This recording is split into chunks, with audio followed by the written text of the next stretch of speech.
a su estructura bipolar de esta. Por otro lado, se ha estudiado lo que es la hemoglobina.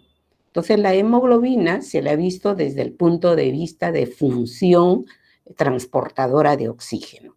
Pero ¿por qué con ese énfasis? ¿Por qué? Porque va a ser casualmente el que va a llevar el reactivo llamado oxígeno para que pueda producir la oxidación a nivel tisulares, a nivel de tejidos, a nivel de células, y se pueda producir el CO2. Entonces, ese gas es vital que se produzca. Es vital porque va a transformarse en lo que es el ácido carbónico, mayoritario en el estado extracelular.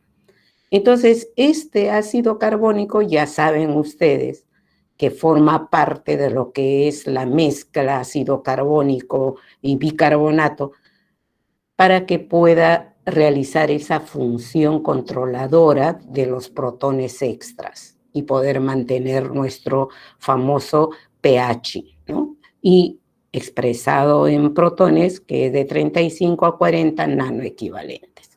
Entonces, eso es por una parte. Por otra parte, también la hemoglobina es muy importante. ¿Por qué? Porque de su catabolismo se produce la bilirrubina. Y la bilirrubina también es un antioxidante, no se olviden, ¿no? Entonces, lo hemos visto desde ese punto de vista, ¿ya? La hemoglobina. Después ustedes van a ampliar, cuando tienen sus cursos ya de especialidad, amplían esos conocimientos. Cuando pasamos a enzimas, entonces en enzimas hemos visto cómo estas moléculas, que pueden ser de naturaleza proteica o de RNA, pero nosotros nos hemos dedicado más a ver las de naturaleza proteica. Entonces, ¿cómo estos compuestos, estas moléculas, van a acelerar casualmente las reacciones bioquímicas y otras van a incluso a cumplir una función moduladora, ¿no? Y para eso saben ustedes las teorías de Monod y su compañía, de Koshland y su compañía. Entonces, como buenos profesionales de la salud, ustedes saben de que en nuestro organismo puede ingresar ciertas sustancias bajo la forma de drogas, por ejemplo, o fármacos, no drogas, vamos a decir, de fármacos. O al ingerir ciertas sustancias como alimentos, también va a ingresar cuerpos extraños.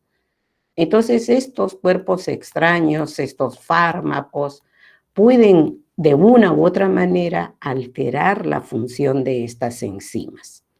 Y entonces estas enzimas y otras sustancias van a reaccionar casualmente controlando eso. Otras pueden fatalmente destruir la estructura proteica o actuar con los cofactores, y por lo tanto se reduce o se elimina la acción catalítica de las enzimas.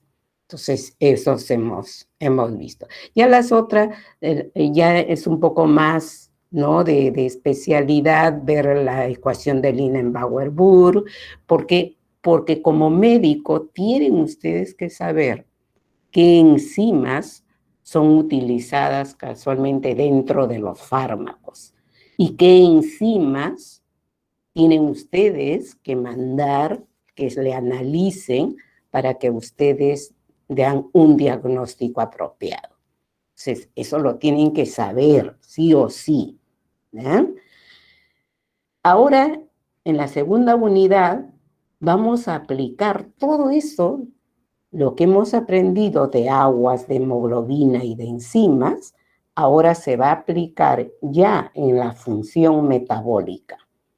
Entonces, vamos a empezar con un nutriente que nos aporta la mayor cantidad de calorías, que cubre casi el 60% de nuestras necesidades calóricas al día, por decir así. Por ejemplo, dentro de ese porcentaje que se habla de 60, 75%, que yo debo de ingerir de carbohidratos para que cubra mis necesidades calóricas, hay otras tendencias que dice que no. Como se está viendo de que hay mucho sobrepeso y hay otras consecuencias, entonces otros dicen no, debe cubrirte solo el 45%.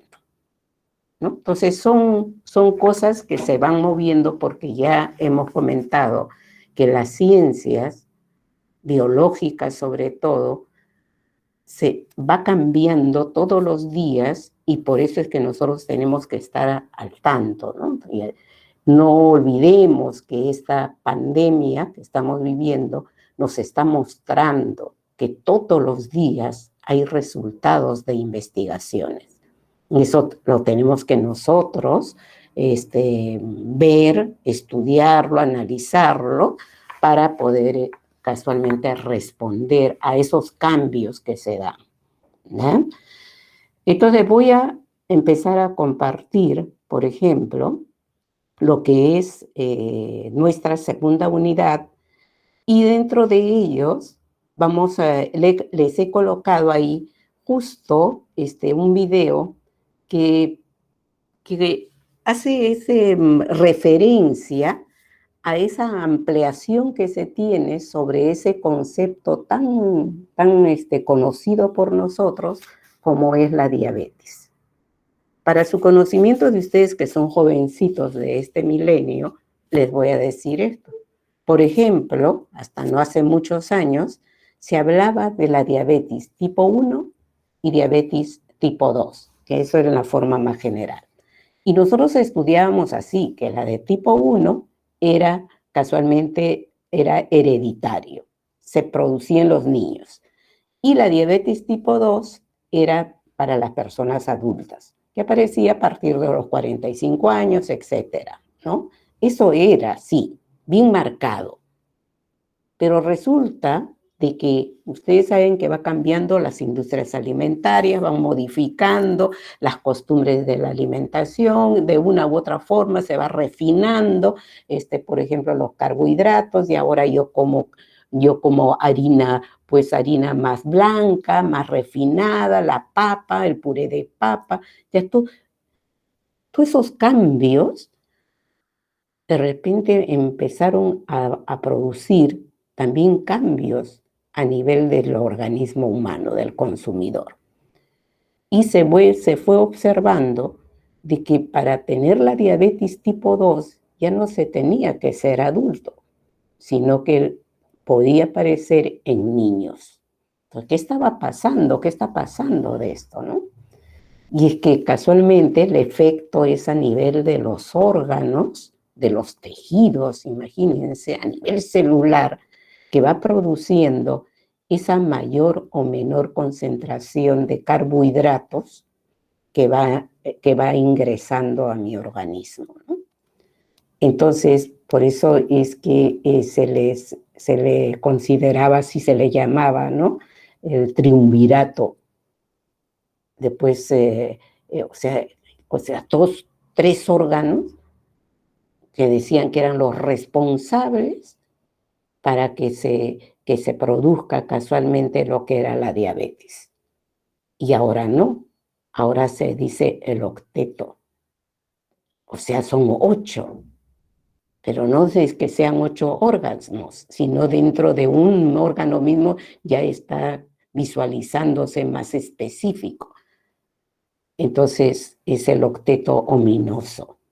Entonces he buscado un video que dura 7 minutos para que ustedes eso lo entiendan, ¿eh? Voy a tratar de compartir entonces, les voy a pasar el link, pero también yo lo voy a abrir para que todos, aquellos que no lo puedan, podamos observarlo tranquilamente. Vamos a compartir primero ahí está, la primera clase, ahí la tienen. ¿Todos observan, por favor? ¿Todos observan? Sí, ¿no? Sí, doctora. Voy a ampliar, voy a ampliar. Entonces, no. A ver. Quiero empezar, como todo, pues, desde mi título que le he preparado con ese fondo azul tan bonito. Ya está. Eso es. Entonces, aquí tenemos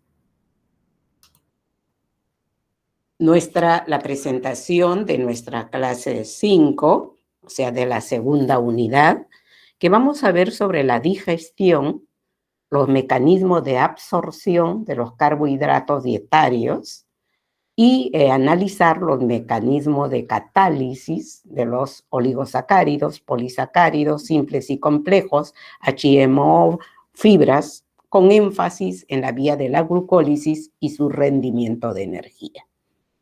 ¿De acuerdo? Vamos a verlo. Y lo hemos tratado de hacer lo más directo posible.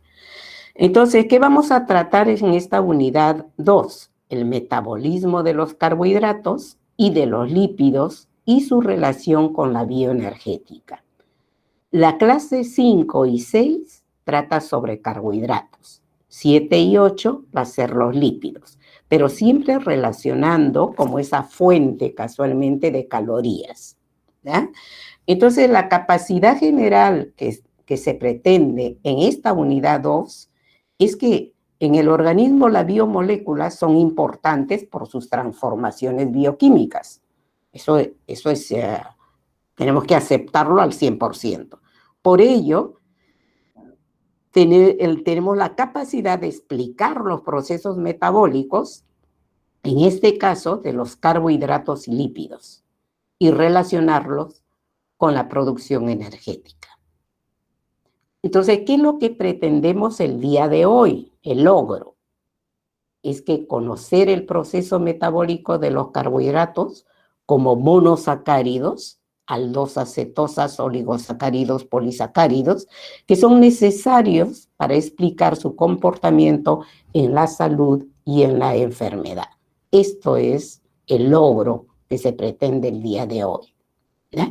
Y eso se va a lograr casualmente cuando terminemos la clase de hoy y ustedes lo refuercen con las lecturas casualmente que se les deje, ¿ya?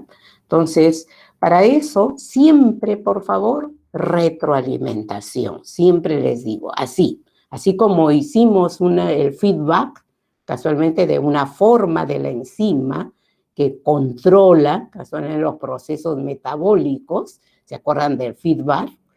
Entonces, aquí igual, retroalimentación. He avanzado desde agua y ya estoy entrando a proceso metabólico, pero para eso tengo que recordar ciertos conceptos, ¿no?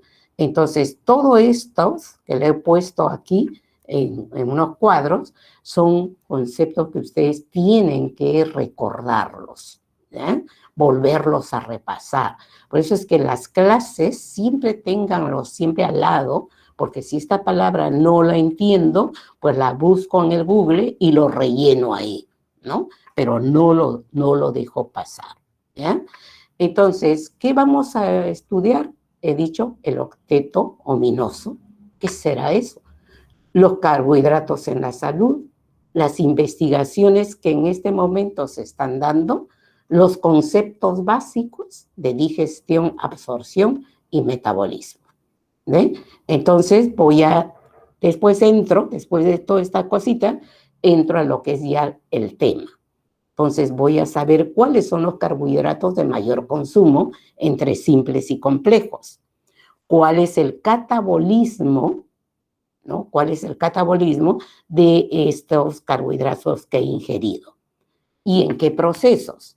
En la glucólisis, en la vía de las pentosafosfatos.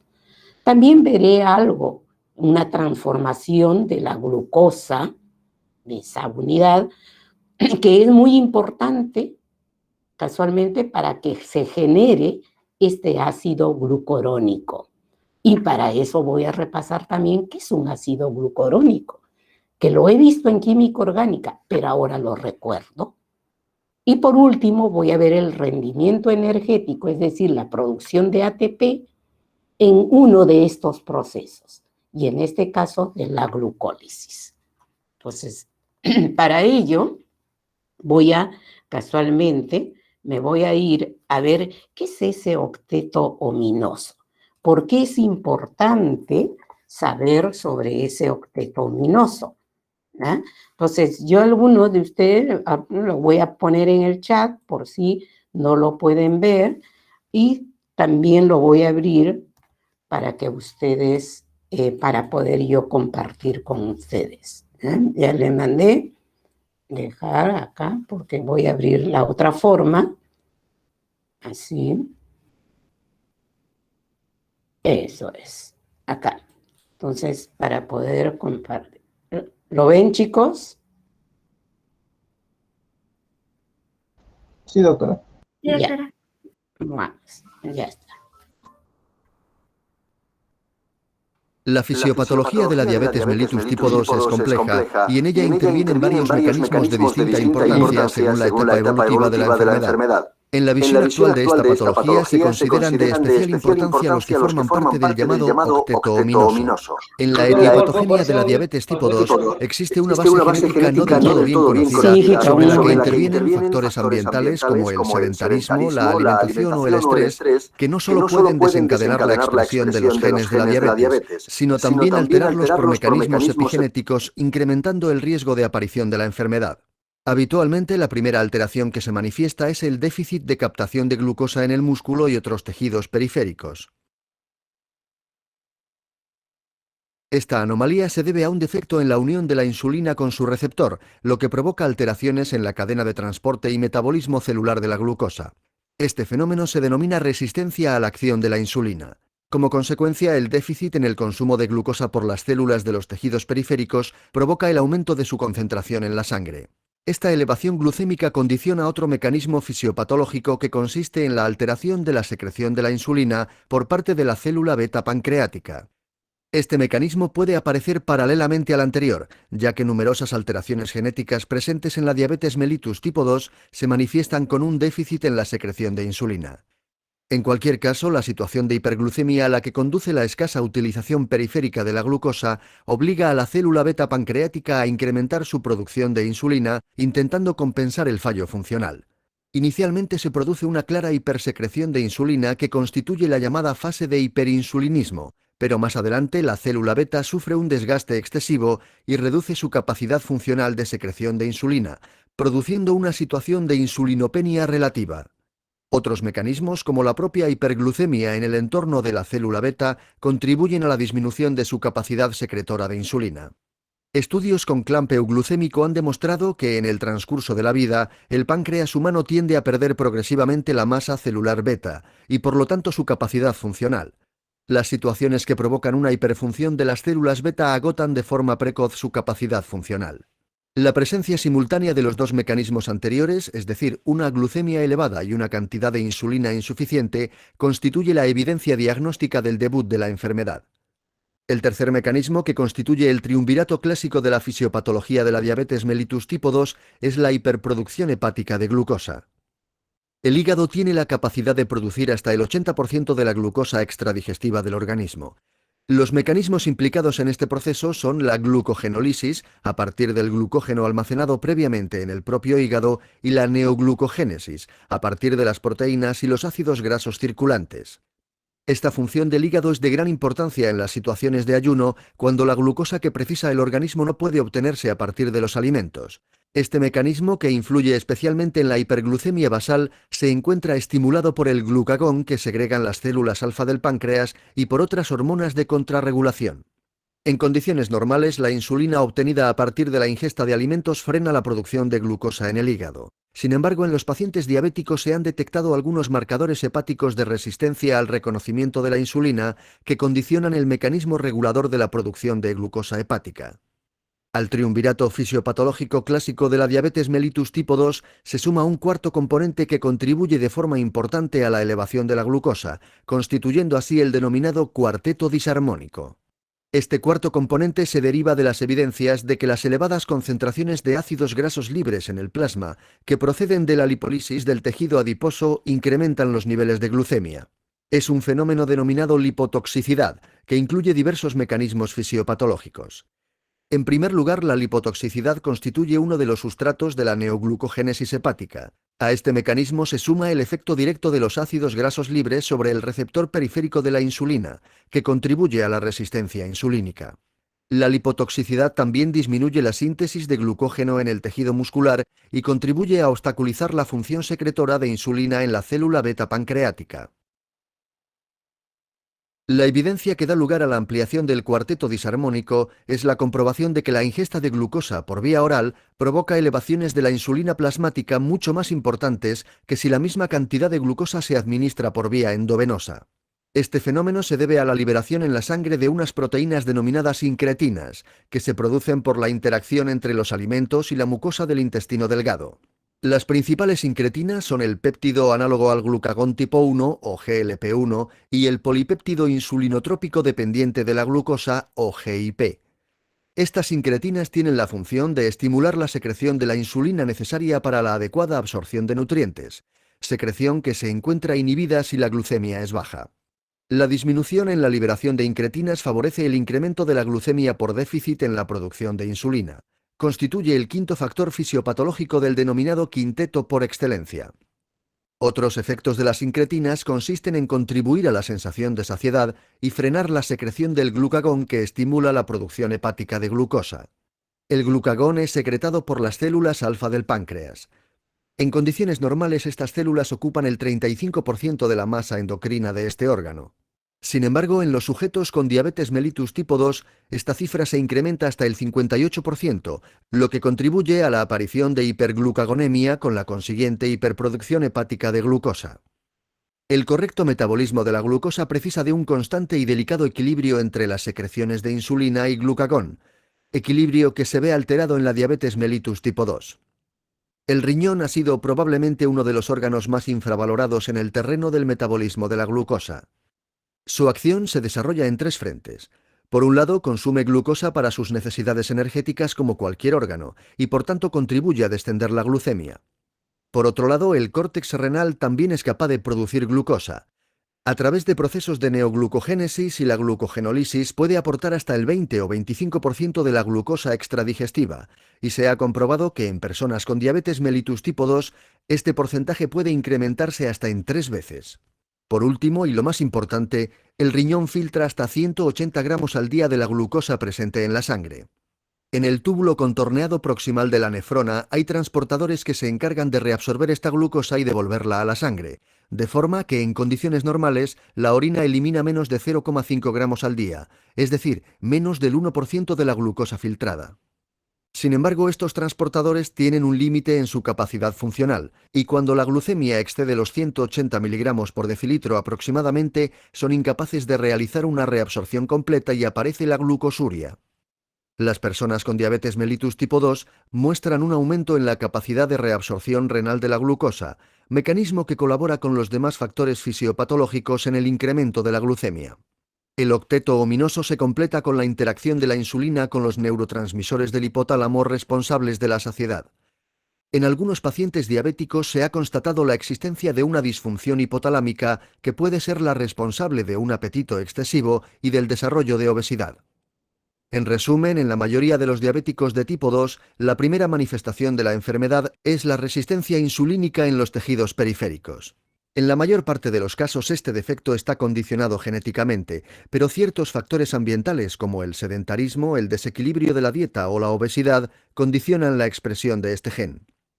Debido a esta resistencia a la insulina, la glucosa procedente de la ingesta de alimentos no es metabolizada en los tejidos a pesar de la presencia de insulina. Esta situación pone en marcha una serie de mecanismos compensadores. Por una parte, se incrementa la secreción de insulina en el páncreas. Por otro lado, los requerimientos energéticos se suplen parcialmente con la liberación de ácidos grasos libres desde el tejido adiposo y con el aumento de la producción de glucosa hepática. La suma de estos factores da como resultado un aumento progresivo de la glucemia que estimula a la célula beta para aumentar la producción de insulina. El mantenimiento del estrés insulínico provoca un agotamiento funcional de la célula beta que se ve favorecido por la glucotoxicidad y en menor medida por la lipotoxicidad, factores que refuerzan a su vez la resistencia a la insulina. El resultado es una disminución en la secreción de insulina que favorece un nivel elevado de glucosa en la sangre. La comprensión de los complejos procesos fisiopatológicos de la diabetes mellitus tipo 2 puede proporcionar las claves para optimizar el tratamiento de cada paciente según sus circunstancias.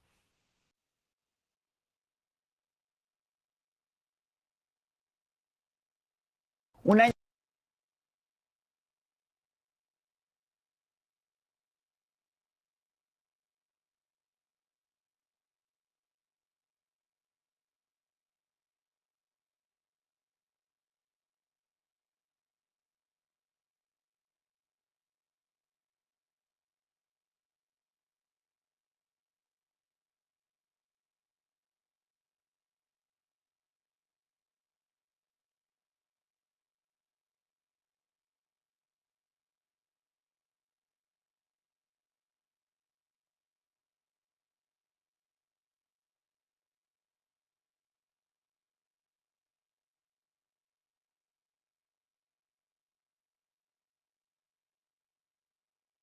Doctora, su audio está apagado, ¿no? Gracias. Les decía de que con este video podemos tener un panorama general de todo lo que vamos a desarrollar y vamos a ir aplicando todo lo que hemos visto en la unidad 1. Qué importante es una enzima conocida como fosforilasa. Es tan importante porque su acción normal con todos las coenzimas, cofactores, el pH que le rodea, etc., va a permitir casualmente que este órgano, yo le llamo así un órgano noble, como es el hígado, que es el que me va a contribuir a que los niveles de mi glucosa se encuentren normales en tiempo de, por decir, en un ayuno. Es el único órgano que casi el 80% del nivel de glucosa en sangre me lo va a mantener. El segundo órgano en mantenerme esos niveles son los riñones.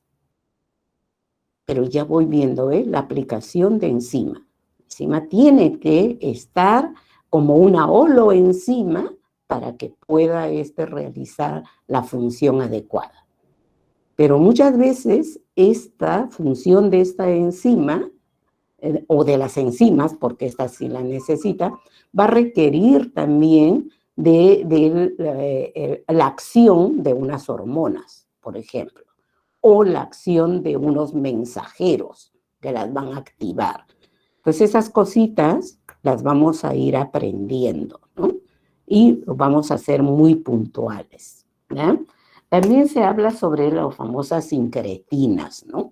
Que de repente nosotros lo vamos a pasar rápido para que ustedes, al que le toque hacer el trabajo de presentación, pueda lucirse viendo sobre estas sustancias que son importantes, ¿ya? Después se ha hablado sobre transportadores, ¿no? Y ahí señala muy bien el SGLT2, SGLT2. ¿Y por qué? Porque ahora vamos a aprender que hay un SEGLT1. ¿Qué diferencia hay entre uno y el otro? Lo vamos a ver, ¿ya? ¿Y qué relación hay entre casualmente los lípidos y los carbohidratos? No se olviden que aquí en el video habla sobre la lipotoxicidad. Entonces, yo les recomiendo de que este video ustedes siempre lo vean, paren, analicen, sigan, así no dejen de verlo. En una forma muy sencilla nos está diciendo casualmente el gran problema de la diabetes, que no se olviden que ahora está catalogado como una pandemia, porque es a nivel mundial que se ha incrementado esta enfermedad de la diabetes tipo 2. De ahí que surja esas, ¿cómo se dice?, organizaciones que reconozcan que a la niña, futura madre, se la tiene que bien alimentar. para evitar que esa madre casualmente pueda dar lugar a un neonato ya preparado para tener una diabetes tipo 2. Imagínense que es una pandemia, ¿no? Y para que vean ustedes lo importante que es, que hasta hace no mucho se decía que el nivel de glucosa permitido máximo era de 110 miligramos por decilitros. Así era. O sea, ustedes como médicos, si tenía 100, estaba bien. Si tenía 110, también está bien. Pero resulta con este avance de esta enfermedad a nivel mundial, la OMS y la FAO optaron por decir no, tiene que ser 100 como máximo, 100 miligramos por decilitro. Se han bajado 10. ¿Quién nos asegura que el día de mañana sea necesario tener como máximo 90 miligramos por decilitros? ¿No? Entonces, vamos a entrar a cómo es ese proceso, ¿no?, metabólico, cuáles son esos carbohidratos que yo los ingiero, cuál no debo de ingerir. Entonces, hasta aquí quisiera que participen con las preocupaciones de ustedes, si lo entienden, no lo entienden, si está claro, no está claro, si es importante, no es importante. Bueno, tan tímidos, yo continúo. Miren ustedes las investigaciones de los últimos 7 años. Por ejemplo, miren ustedes, en el año 2014,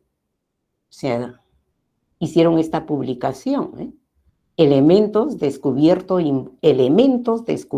involucrados en la fisiopatología de la diabetes mellitus tipo 2. Y era un estudio que realizaron en esa época de 10 años, de 20 años atrás, porque 2 décadas, ¿no?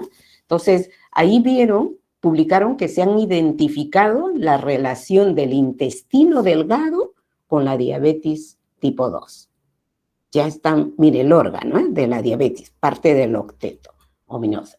Se ha establecido una relación importante, tejido óseo. Miren, a través de esta hormona. Ya, otro órgano. Se ha descubierto el glutatión, que la hemos visto en hemoglobina, en el eritrocito. ¿Se acuerdan? Se mencionó algo, y si no lo recuerdan o no se mencionó, lo vamos a recordar ahora, ¿ya? El glutatión, que es un péptido, un tripéptido muy importante. Fíjense. La hormona trofina, que controla la proliferación de las células betas del páncreas endocrino. O sea, como, miren, cada vez las investigaciones son más puntuales, más específicas. Y ahí no queda la cosa. Es lo último que se está ampliando esta investigación sobre la microbiota intestinal, su relación con la fisiopatología de la diabetes y la obesidad. Y esto que se ha dejado de publicar otro, que decía que casualmente había un paravirus que atacaba a los animales y lo tornaban obesos, a los animalitos. Entonces la preocupación era de que si ese paravirus también podría infectar al ser humano. Podría ser, ¿no?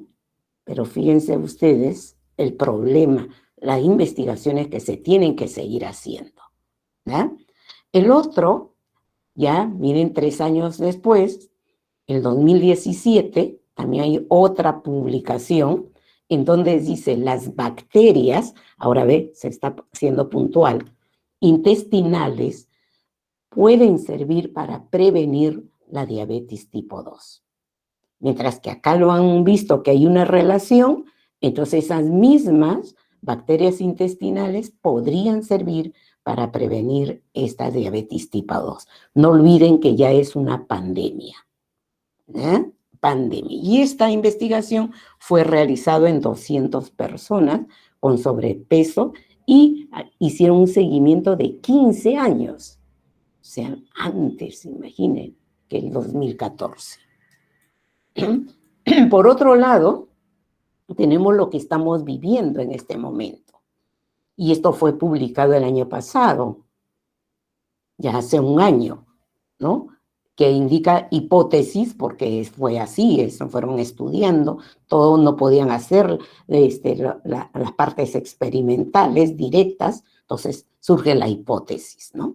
Que indica que la diabetes modula la expresión, o sea, la síntesis, de la enzima convertidora de la angiotensina 2, el famoso ECA2, que se ha visto en el COVID, que es el principal receptor para el SARS.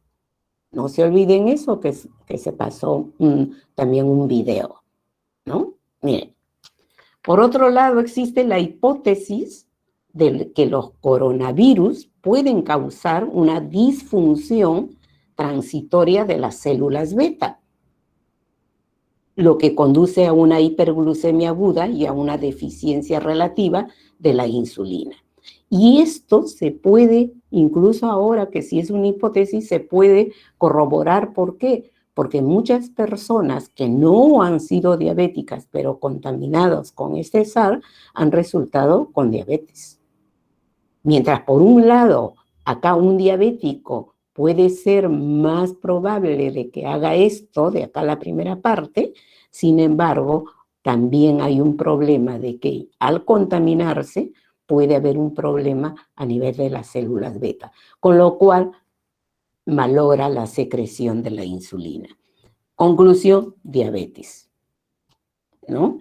Por otro lado, podría desarrollarse un círculo de retroalimentación en el que la infección por el SARS-CoV-2 provoca una hiperglucemia grave, lo que conlleva la elevación del ECA2. Y no se olviden que este ECA2 lo he visto, y lo he visto en el sistema renina-angiotensina-aldosterona. ¿Dónde lo he visto? En el capítulo, casualmente, de aguas. Lo he visto en el equilibrio ácido-base, por ahí, ¿no? Entonces, ¿estoy aplicando mis conceptos de la unidad 2? Sí. Que voy a profundizar a través del desarrollo, ahora sí, del metabolismo de todos los nutrientes, sí. Entonces, no puedo dejar de volver a repasar las unidades, es decir, hacer mi retroalimentación. Entonces, aquí, por ejemplo, para seguir lo que es el contenido, decía conceptos básicos sobre la digestión. Entonces, la digestión va a ser casualmente es un proceso en la que entra un mecanismo así, mecánico, mastico, ¿no? Químico, porque envuelvo los alimentos que estoy triturando con la parte mecánica, ahora lo mezclo con agua, bicarbonato, estoy mezclando y sales. Pero ahí, si es necesario, va a ingresar casualmente la acción enzimática. Al final todas esas partículas, no estoy diciendo moléculas, esas partículas, esos pedazos de trozo van a ser triturados, van a ser procesados hasta que van a llegar casualmente a las composiciones químicas y a moléculas de las que está conformada, ¿no? Entonces la digestión tiene estos tres. Y esto no solamente en la boca, cuando digo yo dientes, porque también, por ejemplo, el proceso peristáltico es mecánico, ayuda a la mezcla de químico y enzimático. Entonces, otro concepto que yo tengo que saber es sobre la absorción, es decir, cómo pasan el producto ya de la digestión, puede pasar, atravesar hacia las células, ¿no? Y las primeras que reciben son casualmente los enterocitos a través de las llamadas vellosidades intestinales. No se olviden ustedes que la importancia de tener las vellosidades y las microvellosidades de los enterocitos es de que permite casualmente tener una mayor superficie para que pueda ingresar estas sustancias después de haber sido digeridas. Puedan tener una amplitud, una superficie de kilómetros para que puedan ellos fácilmente ingresar. ¿Cómo ingresan ellos? Entonces ahora es otra cosa, que puede ser que ingresen fácilmente, atraviesen, normal, las membranas, lo atraviesen. Otras no, otras necesitan energía, alguien que le empuje, ¿no? Es así. Y otros van a necesitar, por ejemplo, todos que estén acompañados, por ejemplo, con iones, para que les dé más fuerzas, como entran, a través también de unas proteínas especiales, unos canales especiales, para que pueda atravesar el agua, por ejemplo, o estas sustancias producto de la digestión. ¿Dónde lo he visto esto de transporte? Cotransporte, antiporte, etcétera, o transporte activo, pasivo. ¿Dónde lo he visto eso, chicos? Despierten. ¿Cómo es que han llegado ustedes al curso de bioquímica? ¿Dónde lo vieron esto? Membrana celular. En biología. ¿Se acuerdan? ¿Se acuerdan, chicos? Sí, doctor. Claro, lo han visto. Y aquellos que no lo recuerdan, pues tienen que abrir sus apuntes de biología. Pues ustedes van a ser médicos. Ya les he dicho, no se atrevan ustedes a recomendar a sus pacientes si ustedes antes no conocen lo que van a recomendar. Así que, por favor, estudiando, retroalimentándose, retroestudiando, siempre. Entonces, ya tengo aquí el concepto de digestión y el concepto de absorción. Y la primera absorción en los enterocitos. ¿Cómo pasa? Y por eso es que busqué esta incluso para que vean ustedes que en las vellosidades intestinales, miren, ve esto, ¿ve? Las células de las vellosidades, miren.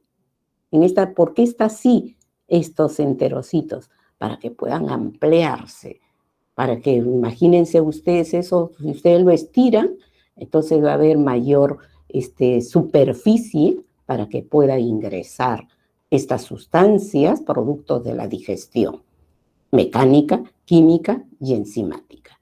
Y después que ya aquí adentro realizan un proceso de metabolismo, parte de ellos tienen que pasar a la sangre, porque no se pueden quedar en los enterocitos, tienen que llegar a todititos mis órganos. Entonces, por eso es que pasan hacia las arterias, que son las conductoras de la sangre, y de ahí la van a distribuir a los otros tejidos a través, casualmente, nuevamente, de la absorción a nivel de las células que constituyen los otros tejidos. ¿Qué pasa ahora dentro de ella? Dentro de ellas se llama el proceso de metabolismo. Entonces, el metabolismo es un proceso que casualmente está formado por el llamado catabolismo. O sea, todo lo que pasó producto de esta digestión pasó a la célula, ahora se va a convertir en unas moléculas muy simples, pero lo importante que van a producir ATP, energía. ¿Y para qué van a producir esa energía? Esa energía es necesaria porque también se va a producir un proceso de síntesis llamado anabolismo, que utiliza energía. Y vamos a ver que todos esos procesos metabólicos es con la presencia del ATP. No, porque el ATP es un almacén de energía. Pero la energía puede ser como calor, por ejemplo, o la energía puede estar ahí como fosfato, como parte de este P de acá, de tri, una parte, pero ya está formando parte de un compuesto químico. Por ejemplo, ¿no? La creatinfosfato, ¿ve? Ya digo así, creatinfosfato, ¿no? Que es un compuesto que tiene un fosfato y eso le da bastante energía a ese compuesto. No está como ATP, pero está con un compuesto altamente energético, ¿no? Entonces, ¿eso dónde se va a desarrollar? ¿Dónde vamos a desarrollar todo el proceso metabólico, catabolismo y anabolismo? En las células. De la importancia que ahí en las células tengo que yo saber cuál es la concentración de protones que tiene que haber acá, aquí, adentro y afuera. Ya estoy recordando pH. ¿Qué cantidad de agua tiene que haber acá adentro y afuera? Metabolismo de agua. ¿Qué enzimas tienen que estar en cada espacio de esto? Enzimas. ¿Cómo regulan estos procesos metabólicos? Enzimas. Entonces, entremos al metabolismo de carbohidratos. Para eso, van a ver ustedes cuáles son los carbohidratos, empezando de los monosacáridos, que lo ingerimos. Por ejemplo, en los caramelos, glucosa. Miren, mucha glucosa libre. ¿Ya? En las frutas, mucha fructosa libre. Vamos haciendo de monosacáridos libres, libres. ¿Ya? Por otro lado, ahora cuando son disacáridos, yo consumo mucha sacarosa. Todos los días le echamos el azúcar. Por ejemplo, hay tendencia que dice que no debo de usar sacarosa. Debo de usar los mismos monosacáridos dulces que tienen los alimentos. Y eso es cierto, pero la industria nos ha arrastrado a que nosotros echemos siempre dulce a todo lo que comemos. Entonces, sacarosa, ¿no? Ya está. Tenemos también otro azúcar natural en la leche, la lactosa. O sea, son dos disacáridos que los consumo bastante, bastante rato. Por otro lado, tengo yo ahora polisacáridos. Y los polisacáridos tengo que saber la diferencia entre lo que es un almidón, que es vegetal, y lo que es otro polisacárido, que es el glucógeno, ¿no? Por eso es que por esta semejanza de estructura, así, le dicen acá, al glucógeno le dicen el almidón animal. Pero en realidad no es así. Porque mientras que el almidón tiene una estructura llamada amilosa y una ramificada llamada amilopectina, en el caso del glucógeno, en el caso del glucógeno, casi todo es más ramificado. Por eso es que es así. De 7 a 11 monosacáridos empieza la ramificación. O sea, esto es muy, muy ramificado, lo que no es el almidón. ¿Ya? No es. Entonces, eso también tengo que saberlo, ¿no? Por otro lado, también ingiero a través de las verduras, de las frutas, celulosas, hemicelulosas, pectinas, gomas. Miren, todo lo que son carbohidratos. Son carbohidratos complejos, pero son carbohidratos. ¿Y los ingiero? Sí, los ingiero. ¿Cómo los metabolizo? Ahí está la importancia de la bioquímica. ¿No? Por otro lado, a través de la leche materna, también se ingiere en los bebés un oligosacárido llamado HMO, que es oligosacárido de la leche materna, ¿no? Entonces, vamos a ser puntuales en todos estos que hemos dicho, a fin de poder avanzar casualmente, ¿no? Esta clase, ¿no? Entonces, veamos al carbohidrato nutriente. Entonces, por ejemplo, y ahora carbohidrato se recomienda que para una persona que necesita unas 2000 calorías al día para que realice todas sus funciones, debe de consumir de 225 a 235 gramos de carbohidratos en total. Y 120 gramos de glucosa como glucosa debe entrar a tu cerebro en las 24 horas. ¿Por qué? Porque a nivel del cerebro es justo ahí esas células que necesitan casualmente mucha oxidación, mucha producción de energía. Por otro lado, debo de saber, ¿ve? Miren acá la otra tendencia, que aportan de 45 a 65% de las células por día. Que les dije a ustedes que no hace mucho se decía de 60 a 70. Ahora no, se está reduciendo. Dice, no, mejor es comer menos carbohidratos. Por otro lado, se ha encontrado en el trabajo que han hecho en una bomba calorimétrica, que la oxidación de 1 gramo de carbohidrato, en este caso de glucosa, produce 4 kilocalorías. Y las nutricionistas o los nutricionistas utilizan mucho estos valores para casualmente recomendar la ingesta adecuada de los nutrientes durante las 24 horas para que cubra las necesidades que ellos requieren para todas sus actividades físicas, por ejemplo, incluso para dormir. Otro concepto que debemos de ir aceptando, esto también no se aceptaba, es el índice glucémico. ¿Qué es el índice glucémico? Es la cantidad de niveles de glucosa que se incrementen en la sangre después que tú ingieras un alimento. O sea, ¿hasta cuánto sube mi glucosa en sangre si yo me como, por decirte, zanahoria? Si yo como papa, si yo como, qué sé yo, cualquiera, uva, lo que sea. Entonces, ¿hasta dónde sube? A eso se le llama índice glucémico.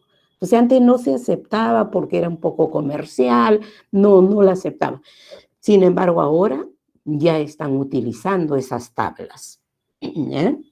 Por otro lado, las fibras que hemos ingerido también aportan energía, pero miren lo poquito que aporta, de 2 a 3 kilocalorías por 100 gramos, siempre y cuando que estas fibras hayan terminado siendo los llamados ácidos grasos de cadena corta.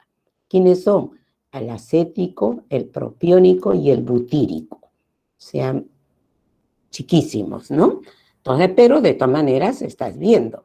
Y por ejemplo, lo que yo les hablo sobre el butírico, que me parece que los he quitado de acá, pero el butírico en este momento se está utilizando mucho también para el tratamiento intestinal. Por otro lado, al final, la FAO y la OMS recomiendan uniformizar todo lo que es el denominado carbohidratos a nivel de salud. Entonces dice que no debemos de hablar de carbohidratos absorbibles, carbohidratos poco absorbibles, digeribles, no digeribles, para no entrar en confusión. Y se les recomienda decir carbohidratos glicémicos. O sea, cuando los carbohidratos se encuentran a nivel de sangre, ¿no? Entonces estaría igual que ¿eh? Mire, pero nadie le hace caso, porque seguimos nosotros hablando carbohidratos digeribles, no digeribles, poco absorbibles, complejos, no complejos, etc. ¿Cuándo haremos caso? Eso ya lo verán ustedes. Entonces, pasemos al otro. Entonces, vamos a empezar la digestión, en este caso enzimática, ya puntual, porque ya pasé ya la mecánica, la química, pero que ha permitido casualmente esos dos procesos para que mi enzima pueda actuar en forma más facilitada, ¿verdad? Entonces, vamos a ver, ahí tienen ustedes el aparato digestivo, ¿no? Todo.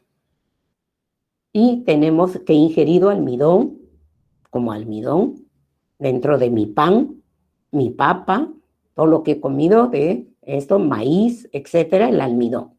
Por otro lado, glucosa, de repente por ahí, con mi caramelito, fructosa, una fruta, por ejemplo, la sacarosa, le eché su azúcar a la leche, pero también la leche tiene lactosa, y también mi fibra, o si el bebé, miren, puntual, el HMO, por ejemplo, ¿no? Entonces, todos ellos en la boquita, y en la boca se inicia la primera digestión enzimática para los carbohidratos.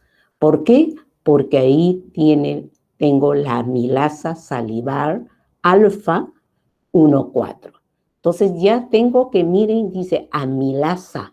Recuerdo de de enzimas, que el nombre de la enzima te indica, te da un indicio de cuál es el sustrato.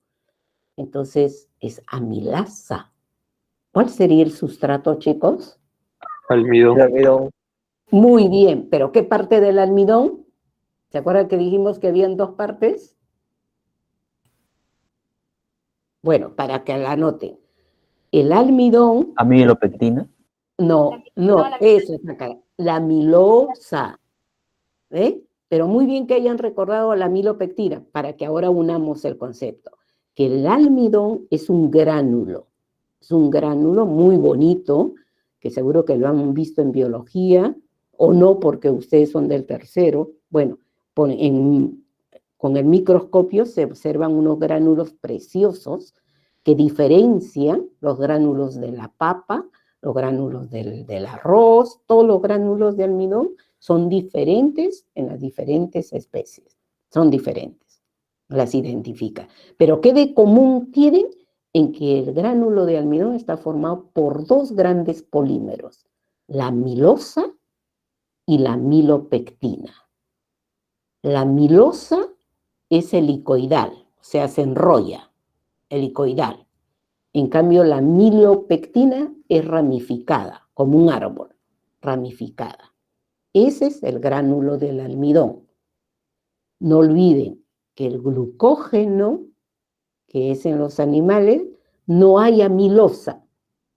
La estructura es sumamente ramificada, muy ramificada, que es semejante a la amilopectina.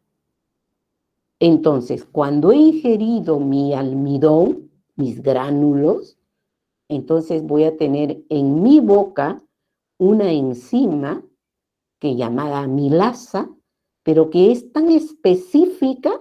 Miren, este es el lugar, en la saliva, pero es tan específica porque ella va a hidrolizar los enlaces alfa 1,4, ya sea de la amilopectina o ya sea de la amilosa.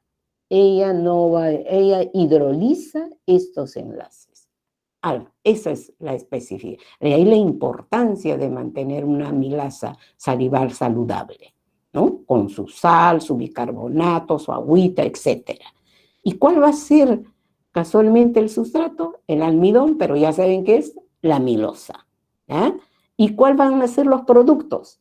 Ya deja de ser amilopectina, porque ha perdido parte de su estructura a nivel de enlaces alfa 1,4. Entonces ahora esa parte se llama dextrina. ¿Ya? También hay unidades de glucosa, sí, también produce, pero en mayor porcentaje es este disacárido, es decir, dos glucosas juntas. Pero este de acá, chicos, no se olviden que se produciría siempre y cuando yo tengo un tiempo suficiente en la boca para que pueda casualmente dar oportunidad a que esta enzima pueda actuar sobre el sustrato. Pero muchas veces nosotros no tenemos esa costumbre. Masticamos un ratito, ni la dejamos que digiera mi pli, lo pasamos, ¿no? Lo pasamos. ¿Arrastrando qué? Arrastrando todo el almidón, pero arrastrando también las enzimas. Entonces, va a pasar al estómago, este sería lo ideal, Y en el estómago tienes tú al ácido clorhídrico. Ahora aplico pH. Como es el ácido clorhídrico, tiene una gran cantidad de protones. Y me han dicho a mí que el pH en el jugo gástrico es de 2 a 3. Es bastante ácido. Pero resulta que acá, en este bolo, está viniendo mi amilasa. Acá está también mi amilasa, toda una mezcla. Pero resulta que la amilasa es de naturaleza proteica. Es una enzima. Entonces, ¿qué le pasará si entra en contacto con el ácido clorhídrico? Chicos. Se vuelve alcalino. Más alcalino No, el pH. alcalino no. Míralo lo que dice, no se vuelve alcalino. Se afecta su sitio activo por el pH. ¿Cómo? Se afecta su sitio activo de la enzima primero por el pH. Muy bien. O sea, lo que hace que el pH y la gran cantidad de protones inhibe a la amilasa. ¿Por qué? Porque la desnaturaliza la parte proteica. Y entonces, si me olvido, tengo que recordar qué le pasa cuando les contaba sobre el ceviche, cómo preparamos el ceviche, o qué pasa, por ejemplo, si yo le echo, si yo empiezo a echarle limón a la leche, entonces, ¿qué es? Se corta. ¿Pero qué se está cortando? Estoy destruyendo la parte proteica de la leche. ¿Se acuerdan que hablábamos eso? O lo que ustedes lo ven en casa. Ustedes ven en casa cuando le echan jugo de limón a la leche fresca y ustedes dicen, uy, se cortó. Porque ven ustedes que aparecen unos gránulos blancos. ¿Y qué es esos gránulos blancos? ¿Qué son los gránulos blancos? No me decepcionen, chicos. ¿Qué son? La lactosa. No. Lactosa no. ¿Otro? Lactasa. Lactasa. ¿Cómo se llama la proteína de la leche? Caseína. La caseína, muy bien. ¿Ve? Ella se precipita porque se ha desnaturalizado. Porque el pH normal de la leche es de 6,5. Pero como tú le echaste jugo de limón, es decir, más protones, el buffer que existe en la leche ha estado ahí controlando. Mire, ya estoy aplicando buffers. Va controlando, pues llegó un momento en que se agotó la concentración de buffers. Y yo seguí echándole jugo de limón. Y entonces, al no tener ya quien le proteja, entonces, desnaturaliza, tiene su efecto sobre la parte proteica de la caseína. Entonces, ¿eso cómo lo voy a ver incluso cuando les hablaba de los bebés? ¿Por qué creen que los bebés, cuando le están dando su lechecita, hay que saber colocarle su boquita en el pezón, ¿no? de la madre o del biberón? ¿Y por qué tú después le tienes que cargar y le dices, a ver, bota tu chanchito? ¿Y qué es lo que bota? Los que tienen hermanitos, sobrinitos, hijitos, ¿lo han hecho o ya no lo cargan ya sus hermanitos? ¿Han visto, chicos? O al hijo del vecino, a los primos. ¿Nadie ha visto? ¿Ustedes son los bebés de la casa? ¿Han visto qué arroja el bebé cuando después de que toma su leche? Como leche cortada, bota. Eso, muy bien. Eso, hijo, muy bien, como leche cortada, y ese es caseinato. Es su caseína de su leche que se cortaba así por su estómago, por la renina. ¿Ves? Ya estoy recordando renina. ¿Dónde lo escuché la renina? Pero ahí tiene. Entonces hacen una sal caseinato, así, de calcio, caseinato, es una leche cortada, como dices tú. Y ácida es, muy ácida. Entonces el niñito tiene que rejugar eso porque ha succionado aire. Entonces su barriguita va a estar hinchadita, entonces ay, bota, bota, bota, y eso pues, lo bota. Eso es normal. Esas cosas hay que observarlos, por favor, ¿no? Observar. Entonces, bueno, entonces aquí, ¿qué pasa? ¿Qué va a pasar?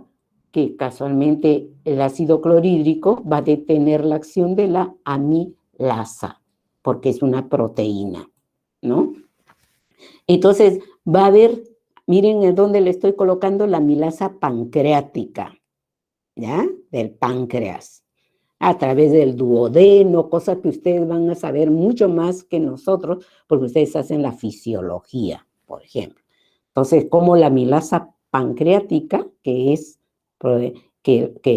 producida aquí en el páncreas, entonces pasa al duodeno, miren, junto con las sales biliares, junto con bicarbonato, que hay mucho bicarbonato acá en el páncreas. Entonces, si ya estoy hablando de bicarbonato, agua, sodio, ¿cuál será el pH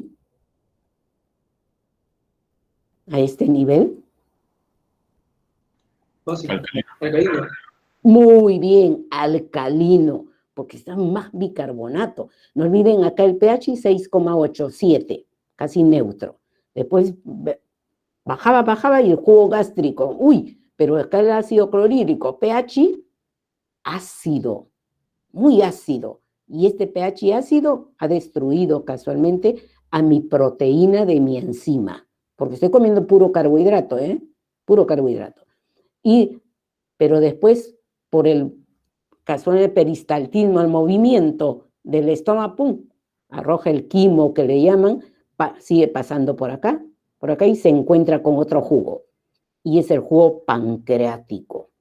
Entonces el jugo pancreático va a provenir de otra enzima, de su prima hermana. Ahora se llama amilasa pancreática. Esta era amilasa salivar. O sea, ya cambia su apellido, pero es amilasa. ¿Pero qué pH? Alcalino. ¿Ve? Entonces ya empiezo. Esa amilasa pancreática, fíjense, va a ayudar casualmente para que pueda las dextrinas, que tenían los enlaces alfa 1,4 y tiene una gran cantidad de alfa 1,6, que son las que les ramifiquen, va a actuar ahí y va a ir disolviendo, ¿eh? Ahora es maltosas, igualito que acá, maltosas, pero la particularidad es que va a producir isomaltosa, isómero de la maltosa. ¿Dos glucosas unidas? Sí, 2 glucosas unidas por alfa 1,4. 2 glucosas acá, sí, pero ¿cómo están unidas? Por alfa 1,6, por eso es isómeros, iso. ¿Dónde estudié isómeros? En química orgánica. Solamente las diferencias estructurales, pero el peso molecular es igual. ¿De acuerdo?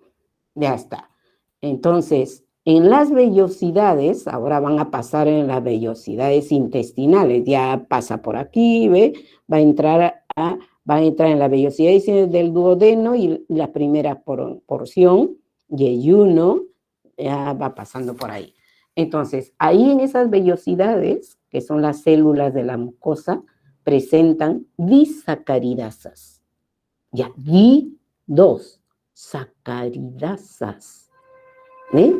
Dos de azúcares, asas. ¿Cuáles son ellas?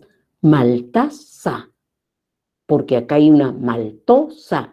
Entonces, ella va a ser específica para hidrolizar a las maltosas. Por eso tiene lactasa.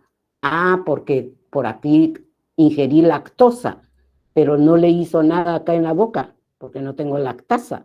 Por acá, tranquila, tranquila, y cuando llegó ya a nivel intestinal, a nivel de vellosidades, tengo la enzima específica, lactasa.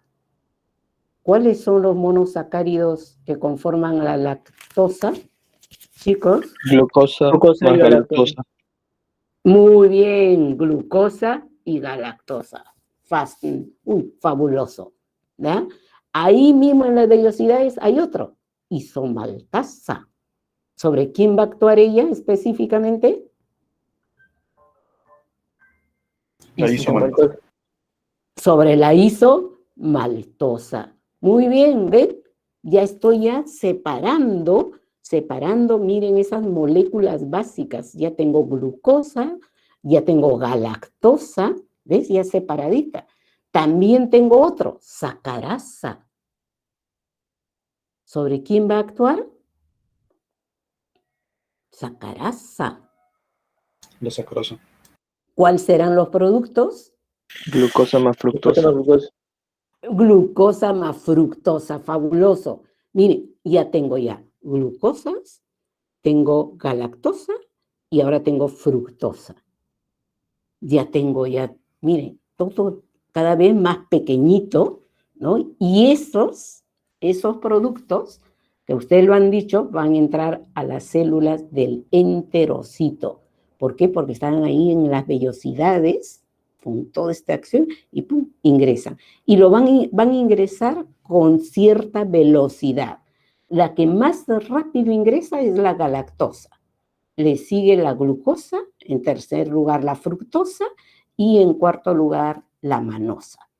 Esta también es un monosacárido, ¿sí? Muy parecido a la glucosa, muy parecido, pues no son isómeros. ¿Ya? Entonces ya tengo, miren, ya tengo todo eso. Está dentro.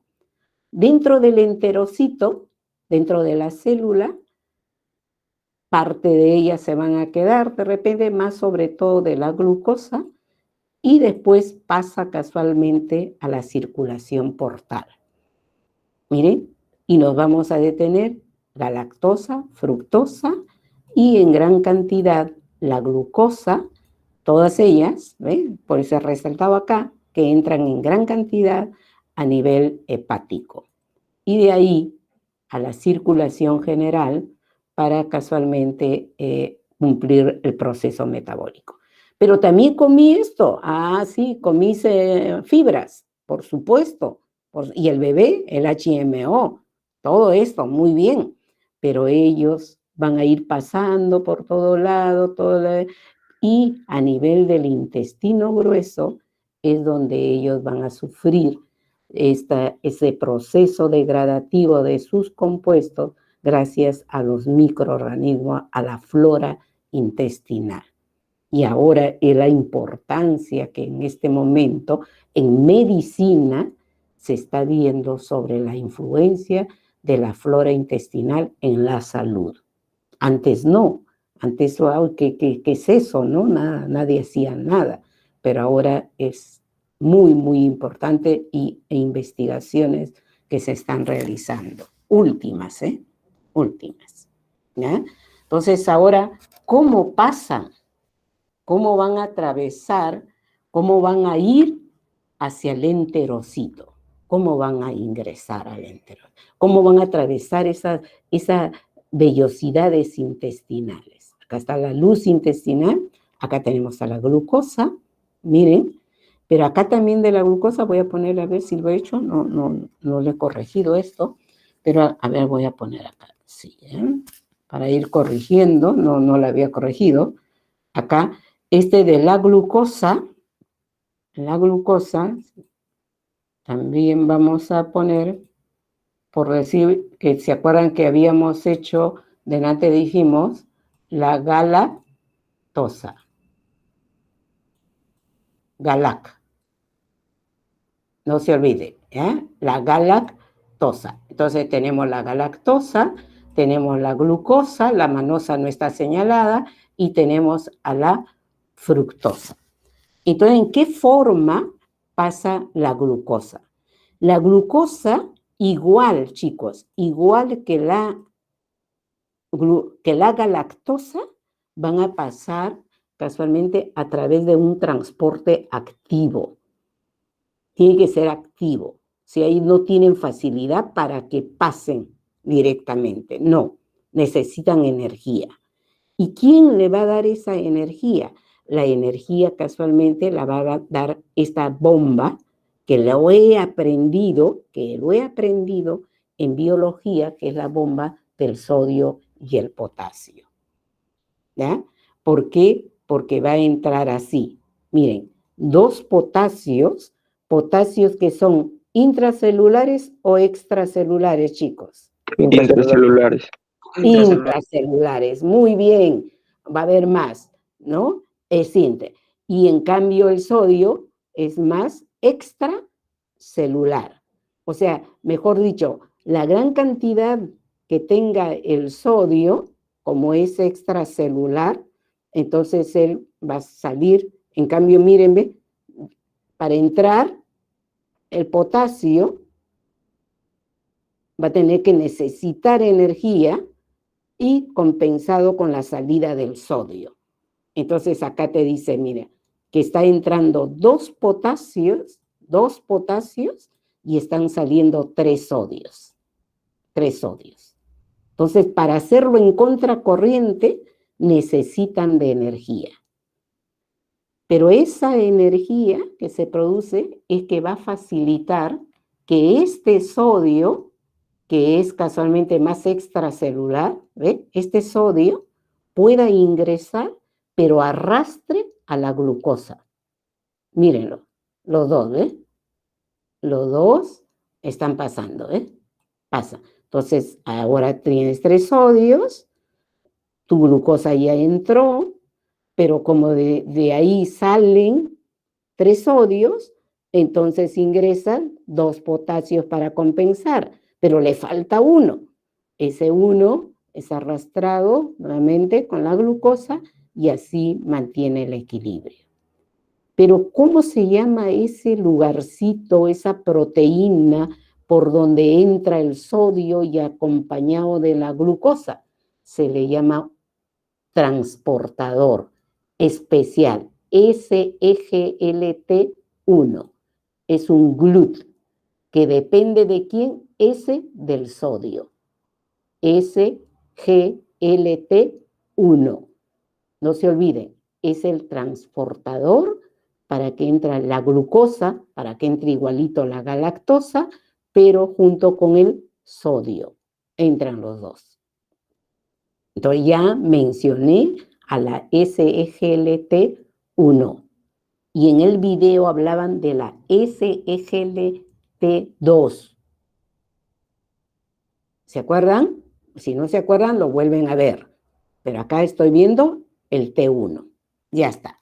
Entonces el sodio, el agua, siempre va a arrastrar minerales por su polaridad, que ya saben ustedes. Entonces va a arrastrar sodio y entonces siempre estos minerales van a estar ahí transportándose normalmente. ¿Qué pasa con la fructosa? La fructosa en este caso no necesita de energía, no necesita de iones, pero sí necesita de una proteína transportadora que se encuentra en las vellosidades intestinales y se le llama GLUT, transportador de también azúcar, en este caso GLUT5. Entonces, por ahí pasa fácilmente la fructosa y ya tenemos en el enterocito la fructosa, tenemos la glucosa y no se olviden que también tenemos a la galactosa. A la galactosa. Entonces, ahora se van a quedar, se dice así, que se quedan de esto de acá, se queda un 50%. Acá, se va a quedar el 50%, ¿para qué? Porque también el enterocito necesita fuente de energía, entonces necesita quedarse. El resto sale. ¿A dónde va a ir? A la sangre. ¿Para qué? Para que pueda ir a todas las células, a todos los tejidos de mi organismo, por algo ingerido este nutriente. Entonces, para que pase por la base, la parte basal del enterocito, no se olviden que este es todo el enterocito, entonces necesita de otro transportador. ¿Y cuál es ese transportador? El famoso, casualmente, GLUT2. Otro, acá hay un GLUT2, paso a la glucosa, pasa a la galactosa, por ese mismo GLUT2, que porque es una célula, pasa a la fructosa. Ahora sí, ya los tengo a todos ellos, pero ¿qué he aprendido acá? En esta lámina, primero el transporte de la glucosa y de la galactosa. ¿Qué necesitan? Energía. Para eso, la bomba del sodio y el potasio, que van a ir entre contraconcentración o en contracorriente, como se dice, que el potasio tiene que ingresar y el sodio tiene que salir, ¿no? El poder. Entonces, necesita energía, eso va a facilitar para que la glucosa pase acompañada del sodio, para compensar la diferencia. ¿Y a través de quién? Del SGLT1. ¿Por qué es ese? Porque es sodio, depende del sodio. ¿Cómo se transporta hacia la sangre? Por el GLUT, llamado GLUT2. Ya está. Con eso es suficiente para más o menos ver. Pero ahora voy a aprender de otros SGLT y les he puesto acá en un cuadro. Había otro cuadro, pero lo he sacado. Entonces, la diferencia entre T1 y el T2, miren, el T1 en el intestino delgado, ya lo hemos visto, también hay en el riñón, pero específicamente el T2 está en los riñones. Acá. ¿Para qué sirve? Para que se elimine glucosa por los riñones y vaya a la orina. ¿Es normal eso? No se reabsorbe. Muy bien. ¿Quién lo ha dicho? Bernal. Bernal. Muy bien, Bernal. ¿Por qué? Porque una persona aparentemente normal, de ninguna manera puede haber glucosa en la orina. No tiene que padecer glucosuria, ¿no? Entonces acá ven, ya tienen los sustratos, ustedes van a ir así, estudiando. 10:38, ejemplos de GLUT, ahí está, ya no es S, ahora son GLUT solitos. Miren, GLUT 1, 3, ya el 2 ya lo hemos visto. Entonces estos, por ejemplo, son mencionados que ayudan a que la glucosa pase a los eritrocitos, al embrión, miren, el embrión, al cerebrito, ¿no? Y a la placenta. Otros, por ejemplo, que son muy especiales, y se ha visto en el video, es el GLUT4. Eso solamente está, casualmente, en los tejidos musculares y en el tejido del miocardio y en los adipocitos. Esto es muy importante que ustedes lo recuerden, este GLUT. Porque este GLUT solamente trabaja cuando hay insulina. Porque estas células, los adipocitos del miocardio y estos de acá, del tejido muscular, son insulinodependientes. Necesitan de la presencia de la insulina para que se active el paso de la glucosa a través del GLUT4. Cuando no hay producción de insulina o cuando los receptores de la insulina en estas células estén deterioradas, malformadas, etc., entonces va a haber un hiperinsulinismo, pero no va a haber respuesta de los receptores. Por lo tanto, la glucosa permanecerá en la sangre y no podrá pasar a las células. Y ahí viene el problema de lo que es la diabetes, ¿no? Conocido. Entonces, veamos las rutas del catabolismo de la glucosa. Y en esto quiero que ustedes observen, por favor, cada una de las particularidades que tiene cada una de estas células, ¿ya? Sobre la glucosa. Entonces, imaginemos que la glucosa, a través del GLUT respectivo, ha ingresado a las células. Y voy a empezar por este de acá. A ver.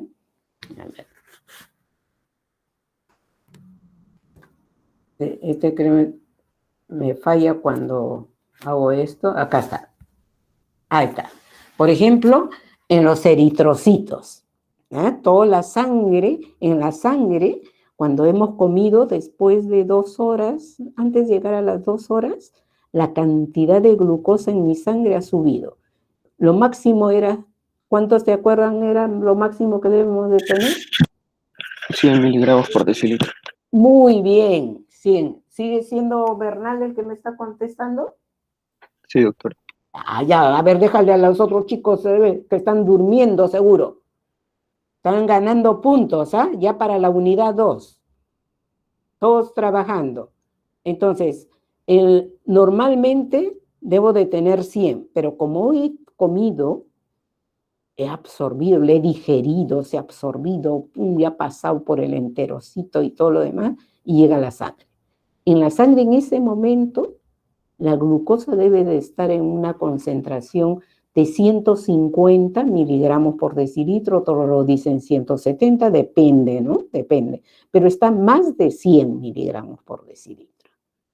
Entonces, una persona aparentemente normal, esos 150, vamos a ponerlo, miligramos por decilitro, tiene que volver a bajar a 100 o menos de 100 en una persona aparentemente normal.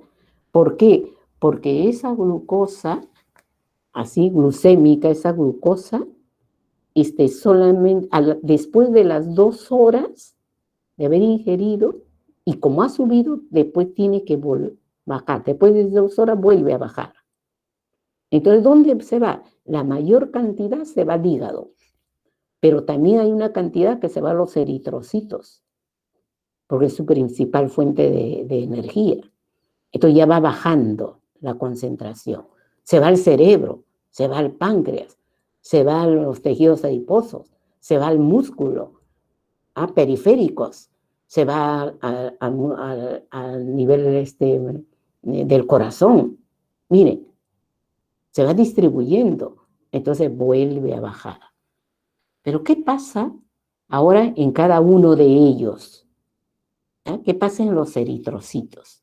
Entonces, en los eritrocitos, ya saben ustedes por el GLUT respectivo, que era del 1, 2, 3, ¿se acuerdan? El 1 al 3, acá, entra. Es el 1. Muchos autores dicen que es GLUT 1. Entonces, ya ingresó. Entonces, al ingresar, ahora esta molécula tiene que sufrir una serie de reacciones, de transformaciones, es decir, del proceso catabólico, catabolismo, ¿no? Entonces, él va a empezar por estas líneas punteadas, mírenlo así, todo esto de acá, todas esas transformaciones a piruvato y dar lactato. Así hace esto. Por otro lado, la glucosa 6-fosfato tiene otro destino, miren, a la vía de las pentosas fosfatos. ¿Ya? Así. Pero ¿qué de particular tiene el eritrocito? Que esta reacción, que va así, que lo vas a ver en todas las células va a sufrir así la glucosa, pero de particularidad tiene el eritrocito, y que lo he visto en hemoglobina, es que el 1,3-difosfoglicerato se transforma en el 2,3-difosfoglicerato. ¿Y se acuerdan la importancia del 2,3-difosfoglicerato en los eritrocitos? Es un efector alostérico. Un efector alostérico, ¿por qué? Efector alostérico. Aumenta la afinidad del oxígeno a la hemoglobina. Reduce. Sí, reduce, sí. Reduce, muy bien, pero ya muy bien, lo has recordado, ¿ves? ¿Cuál es tu nombre, hijita? Porque después de Bernal, ¿no? González Aldana. González Aldana. Muy bien, González, ¿ves? Ya te das cuenta cómo se va aplicando. Ah, mira, pero eso en los eritrocitos. Ya ahora sí empiezo a recordar encima. Ah, es una mutasa, porque muta del 1 al 2. Ya esos son ya particularidades de saberlo más. Pero este es importante, porque esto voy a decidir si yo me dedico a la pediatría, entonces digo, oye, y en los niños, este 2,3-difosfoglicerato, ¿qué es la diferencia entre una hemoglobina fetal de una hemoglobina, por ejemplo, adulta? Ahí está la diferencia, ¿no? En el feto, la hemoglobina, las globinas, sobre todo una de ellas es la que se diferencia. ¿Cuál es? La HBF, la fetal. La fetal. Claro, la fetal, pero ¿cuál de las globinas? La globina gamma La por la gamma. beta. Por la beta. Muy bien. Mientras que uno es gamma, la otra es la hemoglobina beta.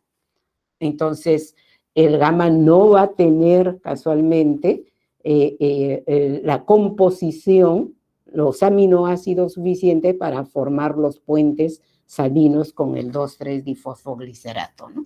Entonces, esas cosas, por ejemplo, hace de que yo ya me asegure de que el feto va a tener la hemoglobina con mayor afinidad hacia el oxígeno.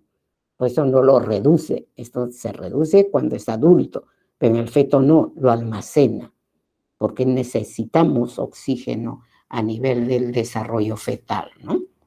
Entonces, miren, ve acá, entonces, destino de la glucosa, miren, vía de las pentosas, mira, el 2,3-difosfoglicerato, piruvato y lactato en los eritrocitos, ¿ya? Entonces, ahora veamos qué pasa en mi cerebro, porque se va a ir como 120, ¿se acuerdan? Se va a ir al cerebro, es urgente, pasa, ya por el glúteo respectivo. Y miren, se vuelve a repetir lo mismo, vía de las pentosas igual, ¿no? Todo igual, miren, piruvato, lactato, pero acá hay una particularidad, que el piruvato se va a la mitocondria. Y lo he puesto a propósito la mitocondria grande. Dentro, el piruvato se va a convertir en acetilcoenzima A y eso de ahí forma parte del ciclo de Krebs. Y en el ciclo de Krebs se va a producir CO2, se va a producir ATP aquí mismo también, se va a producir protones y electrones captados por el FADNAD que van a ir casualmente a la cadena respiratoria, ¿no? Y voy a producir gran cantidad de ATP, o sea, a nivel cerebral. Y otra diferencia, que en los eritrocitos no hay mitocondria. No se olviden que los eritrocitos son unos saquitos vacíos que almacenan cientos de hemoglobina, pero no tienen mitocondria. Entonces acá ya, mira, estoy observando, fíjense, cómo termina mi glucosa en mi cerebro, ¿no? Porque esa es la particularidad, ¿no? ¿Qué pasa en el músculo y en el corazón? Miren, porque de antes vi que necesitaban un transportador especial dependiente de la insulina, el GLUT. Aquí tienen el GLUT4. A los otros no le he puesto, acá GLUT4. Entonces tiene que haber el GLUT4 para que pueda ingresar la glucosa. Y va a ser lo mismo, ¿eh? Lo mismo, piruvato, lactato y acá, ¿ve? Lo que no lo vi en el cerebro, vi de las pentosas, que lo vi en los eritrocitos, acá. Y del piruvato, el piruvato también entra a la mitocondria, sí, igualito que el otro, igualito, para producir ATP. Pero mira la particularidad que tiene. Otra vía, que la glucosa 6-fosfato se va a almacenar como glucógeno. Glucógeno. Y del glucógeno voy a poder sacar nuevamente glucosa 6-fosfatos. Y esta glucosa 6-fosfato va a ir a la vía de las pentosas o va a producir acá piruvato, lactato y acá entra acá. ¿Ya? Esa es la particularidad en músculo y en corazón. ¿De acuerdo? Ahí. Vamos a ver el otro de acá, que es en los adipocitos. En los adipocitos, ¿cuál es el GLUT? GLUT4. Muy GLUT4. bien, muy bien. ¿Ves? Ustedes así, GLUT Yo a propósito no les pongo para que ustedes lo recuerden. GLUT4, ya está, GLUT4, ya está. Solamente así ha podido pasar la glucosa. ¿Hace lo mismo el proceso catabólico? Sí, piruvato, lactato. Estoy en los adipocitos, ¿ah? Estoy en los adipocitos. ¿Hace la biela espentosa? Sí, también. Ah, mira, ¿también el piruvato entra acá? Sí, pero ¿qué de particularidad tiene? Miren, el dihidroxicetona, que es parte de este proceso, de esta vía de puntos, es que se puede transformar en glicerol 3-fosfato. ¿Y qué pasa en el ciclo de Krebs? Del ciclo de Krebs, un exceso de citrato va a salir hacia el citoplasma y se va a convertir en acetilcoenzima A. Entonces, la acetilcoenzima A es un precursor ¿de qué? De ácidos grasos. Entonces, ácidos grasos con el glicerol van a dar a famosos triglicéridos. ¿Y qué son esos triglicéridos? La grasa.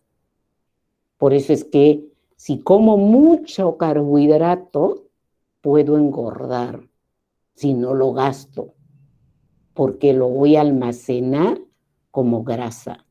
Triglicéridos. Ahí está.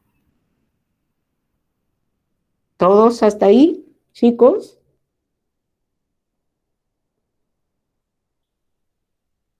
Sí, doctora. Una nomás. Oye, ¿gastan electricidad cuando activan su micrófono? Miren, tienen que mover los dedos, porque ahí están, ahí, en ese movimiento de dedos, se está produciendo esto, por favor, todo este proceso de glucosa, así, a fructosa y ácido láctico. Y no se olviden que ahí van a producir energía cuando lo veamos. O sea, mover los dedos, abrir el micrófono, ahí, para contestar. Son 32 personas. Una sola persona se atreve a abrir el micrófono. ¿El resto qué está haciendo? Voy a empezar a decir, activen su pantalla, Ya está. Ese es en los adipocitos.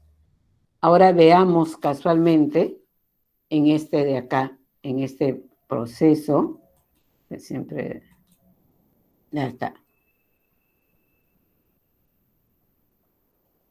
En los hepatocitos. Este es el órgano casualmente noble que les decía, el hepatocito.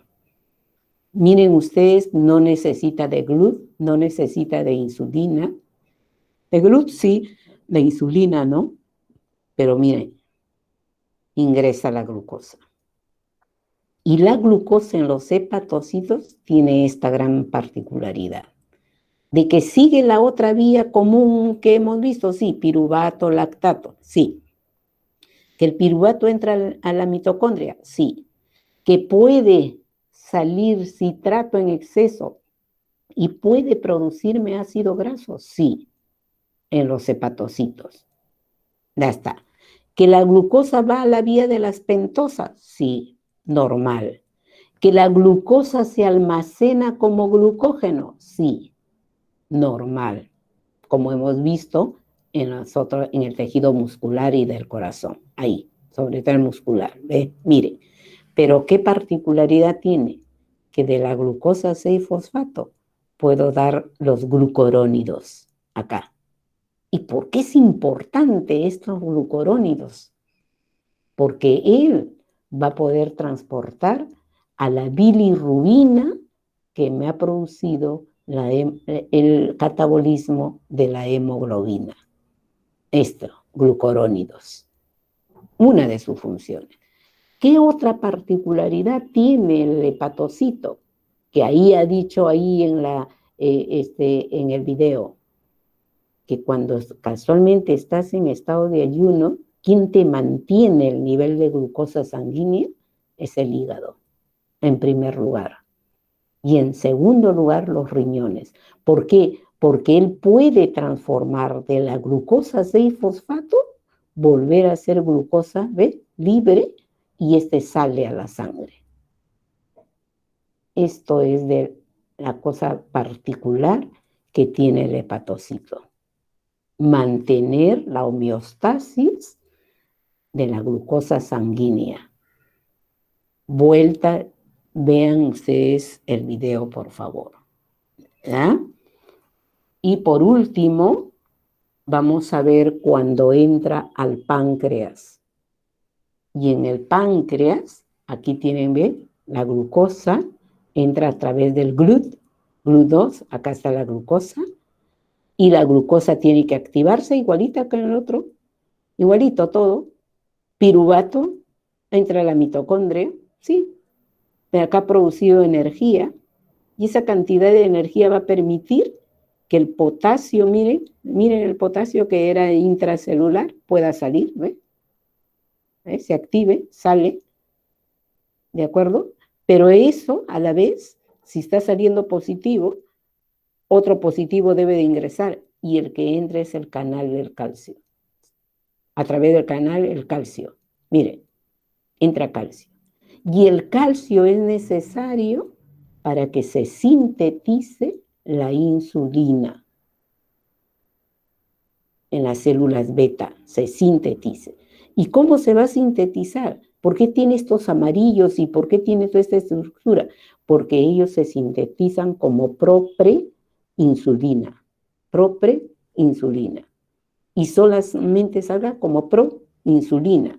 Y al salir como proinsulina, después hay una hidrólisis del péptido C y se convierte en insulina. Y esta insulina va a ayudar casualmente a que los GLUT4 puedan facilitar el ingreso de glucosa. Por eso es células con GLUT acá. ¿Por qué? Porque estas células que necesitan el GLUT, ellos tienen el receptor para la insulina. Así como han visto el COV, el ECA2, que es un receptor que reconoce al virus, igualito. Es un receptor para reconocer a la insulina y pueda ingresar. Hasta aquí, chicos. Nos quedamos. Hasta aquí. Quiero que repasen todo esto. Lo tienen ya colgado ahí en su aula. ¿Qué pasa con esa célula, con esa glucosa que ha ingresado a todas estas células que les he dado como un panorama? Y se llama, desde el término nutricional, se llama estado postpandreal. Es decir, que después de ser absorbido, ¿no? Absortivo, ¿no? Postpandreal, después de haber comido. ¿Qué es lo que pasa con cada uno de esos compuestos que ya han sido digeridos, absorbidos, y ahora viene el proceso de metabolismo, en este caso del catabolismo, de esa ruta casualmente que he ido señalando que mira, en todos es común, y ese común es la glucólisis, es decir, la transformación de glucosa en piruvato. Cuando lo requiere el piruvato, entra a la mitocondria, o el piruvato se va a transformar en ácido láctico, por ejemplo. ¿Cómo se transforma esto? Tenemos que hacerlo paso por paso, y ese paso por paso tiene que ver con energías. ¿Por qué? Porque mi capítulo es energías, ¿no? Tengo que relacionarlo. Entonces yo tengo que saber, porque lo he hecho, tengo que aplicar cuando hemos hecho en enzimas. Por ejemplo, oye, ¿por qué? Mira, y esto de acá, ¿por qué se llama endotérmico, exotérmico? Mira, Ahora enderbónico, exergónico, porque es positivo y porque acá es negativo. Eso lo hace y ahí terminaríamos el ciclo de Cori, que lo vamos a ver, que es importante, es muy importante, y todo esto nos falta para terminar. Pero para no cansarlos y lo podamos entender, por favor, ahí está el el glutatium que hemos mencionado, y ahí. O sea, nos quedamos con unos cuantas diapositivas. Deben estar ustedes cansaditos por el examen, el estrés agota mucho, también como médicos tienen que entenderlo, agota mucho, entonces nos vemos la próxima clase. Doctora, El miércoles, sí, hijita. doctora, ¿Sí? Usted mandó la exposición en PDF y las rutas catabólicas no lo puedo ver bien porque sale muy pequeñito en el PDF. Ah, ¿sabes qué? El problema, no mi problema, ¿eh? El problema, ¿sabes qué es? De que cuando, primero nos recomiendan que tenemos que transformarlo a PDF para poder colgarlo, porque es muy pesado con los movimientos. Sí, eso es el problema, pero después, que en el momento de esta grabación que estamos haciendo, ahí sí se ve, ahí lo puedes ver, porque se entra al Drive, ¿no? Doctora, Lo pero conviene. lo puede compartir con el delegado ya no lo comparte a nosotros, ¿eh? Pero incluso para compartir con el delegado, me sale así, que muy pesado, que no sé cuánto. Se le va a enviar al Drive, no sé qué, ahí el lenguaje que ustedes dominan más, ¿no? Pero en el video que la doctora Soledad, esta clase sí ella lo tiene que subir, el video, porque ella nos ha invitado. Entonces, ahí ella va a tener esa facilidad de subirlo, porque va a ir a su Drive de este. A ver, chicos.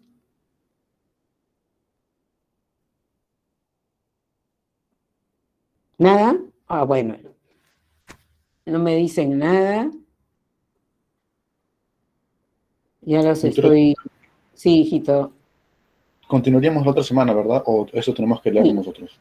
No, lo leen, pero ya participan. Miren esas cuantas diapositivas que quedan, que ustedes lo repasan, lo profundizan, entonces lo tomamos como para intervención, ¿no? Para poder entrar a la segunda parte del metabolismo de carbohidrato, porque son dos partes. El metabolismo de carbohidratos, igual que el de lípidos, es amplio, pero como tenemos que ajustarnos al tiempo, entonces por eso es que recortamos y tratamos de ser puntuales, y el resto tienen ustedes que estudiarlo más. No se olviden que es el nutriente mayoritario que debe de ingresar a nuestro organismo como fuente de energía. ¿Ya? Porque es el 60%, 60, 75, otro 45, 65, que se recomienda, porque todo el día comemos carbohidratos. Una galletita, un caramelo, un dulce, una papa, todos son carbohidratos. Es la mayor fuente de alimento que tenemos, ¿no? Después ya he restringido proteínas, lípidos, entonces, todo eso, si no está en equilibrio, produce las enfermedades. Esa parte patológica es lo que vamos a estudiar en la unidad 4, ¿no? Todas las patologías. ¿Qué pasa? El exceso. Por eso ahora solamente hacemos lo que aparentemente es normal. ¿Alguna otra pregunta?